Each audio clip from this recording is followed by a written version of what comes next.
انداز ہے۔ ایک دفعہ میں نے سوموار کو روزہ رکھا ہوا تھا، اکثر میں سوموار کو روزہ رکھتا ہوں، تو مجھے کسی نے پوچھا آپ نے روزہ کیوں رکھا ہے؟ میں نے کہا میلاد منا رہا ہوں۔ انہوں نے کہا میلاد تو 12 ربیع الاول کو ہوتا ہے۔ میں نے کہا دیکھو میلاد، نبی علیہ السلام سوموار کا روزہ رکھتے تھے، حضور علیہ السلام سوموار کا روزہ رکھتے تھے۔ تو کسی نے پوچھا کہ یا رسول اللہ آپ سوموار کا روزہ کیوں رکھتے ہیں؟ کہا میں سوموار کے دن پیدا ہوا تھا، اس لیے میں سوموار کا روزہ رکھتا ہوں۔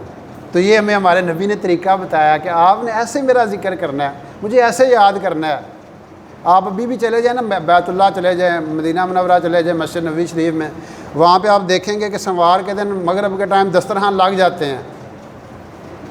تو نئے لوگ پوچھتے ہیں جی آج تو روزہ، انہوں نے کہا جی یہ ہر سوموار کو وہ روزہ اکثر وہ لوگ سوموار کو روزہ رکھتے ہیں۔ کیوں؟ سنت یہ ہے کہ آپ نے اپنے نبی کا ذکر اس انداز سے کرنا ہے۔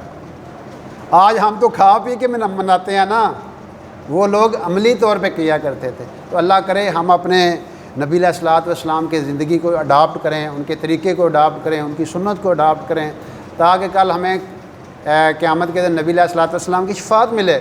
کس کو ملے گی؟